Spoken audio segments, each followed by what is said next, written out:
બનાસકાંઠા જિલ્લામાં ભાભર ખાતે પોલીસ વડાની પ્રેસ કોન્ફરન્સ યોજાઈ હતી। આ પ્રેસ કોન્ફરન્સ ઠાકોર અને દરબાર સમાજના લોકો વચ્ચે મારામારીના મામલામાં યોજાઈ હતી। મારામારીના મામલામાં પોલીસે 7 આરોપીને ગણતરીના સમયમાં ઝડપી પાડ્યા, જ્યારે બંને પક્ષે તમામ લોકો ગુનાહિત ઇતિહાસ ધરાવે છે, જેમાં 2 દિવસ પહેલા જ ઠાકોર સમાજના 5 લોકો ઉપર હુમલો થયો હતો। જિલ્લા પોલીસ વડા અક્ષયરાજ મકવાણાની આગેવાનીમાં આ પ્રેસ કોન્ફરન્સ યોજાઈ હતી, જ્યારે આવા મામલા ભાભર પોલીસ સતત એક્ટિવ જોવા મળતી હોય છે। તારીખ 30/4/2025 રોજ ભાભરની અંદર કેટલાક તત્વોની વચ્ચે એક મોટા ઝઘડાનું સ્વરૂપ લેવાય છે। જે ભાભરના 3 રસ્તા છે તેની વચ્ચોવચ્ચ એ લોકોની વચ્ચે ઝઘડો અને મારામારીનો બનાવ બને છે। આ બાબતની જાણ થતાં તરત જ અમારી લોકલ પોલીસ તથા એલસીબી એસઓજીનો સ્ટાફ અને અમારા એએસપી જે છે એ ઘટના સ્થળે પહોંચી જાય છે। ઘટનાનું સ્વરૂપ લઈ અને ફરિયાદ દાખલ કરવામાં આવે છે અને ત્યારબાદ માત્ર થોડા કલાકોની અંદર જ 7 જેટલા આરોપીને અટક કરવામાં આવે છે। આ આખા બનાવની બાબતમાં જો વાત કરવામાં આવે તો તારીખ 30/4/2025 રોજ સાંજે આશરે 6 કલાકે મુકેશભાઈ ઠાકોર નામના વ્યક્તિ પોતાનો છોટા હાથી ગાડી લઈને નીકળે છે, ત્યારે તેની સાથે જે છે એ બલેનો ગાડીમાં ચાલક બાવનસિંહ વિષ્ણુભા રાઠોડ તથા તેમની સાથે તેમના ભાણેજ વિજયસિંહ ઉર્ફે પિન્ટુભા દાદુભા ઝાલા જે છે એ ગાડી માત્ર અડી જવાના નાનકડા બનાવમાં બંનેની વચ્ચે એક ઝઘડો થાય છે અને બંને એકબીજાની સાથે ઝપાઝપી જેવો બનાવ કરે છે। ત્યારબાદ બંને ઈસમો જે છે એ પોતાના પરિવારને અને તથા મિત્રોને ફોન કરીને બોલાવે છે કે અહીંયા મારે એક નાનો મોટો આવો ઝઘડો થયો છે, અને ત્યારબાદ તેમના પરિવારજનો અને તેમના મિત્રો આવી અને એકબીજાની સામે વધારે મોટો ઝઘડો કરે છે અને ત્યારબાદ જે છે એ હોસ્પિટલની અંદર તે લોકોને દાખલ કરવામાં આવે છે।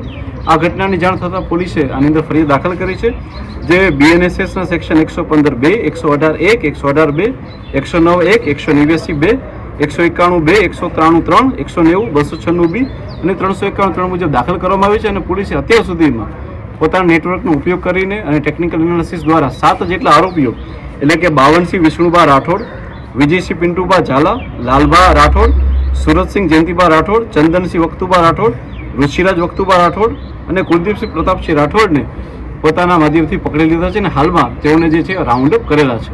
સર, ગુનાહિત ઇતિહાસ ધરાવે છે આરોપી કે પછી ફરિયાદી પક્ષમાંથી, કેવો ઇતિહાસ છે?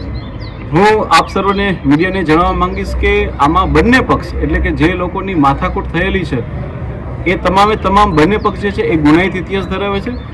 જે વ્યક્તિ જે છે એ મુકેશભાઈ સંગ્રામભાઈ ઠાકોર અને તેના પિતા જે છે સંગ્રામભાઈ ઠાકોર એ આની પહેલાં પણ અનેક આવા બોડી ઓફેન્સના ગુનાઓમાં આવેલા છે। સંગ્રામસિંહના જે દીકરાઓ છે એટલે કે નવગણ સંગ્રામજી ઠાકોર, મીઠાજી સંગ્રામજી ઠાકોર, વિક્રમજી સંગ્રામજી ઠાકોર એ જે છે આની પહેલાં પણ બોડી ઓફેન્સના ગુનામાં દાખલ થયેલા છે।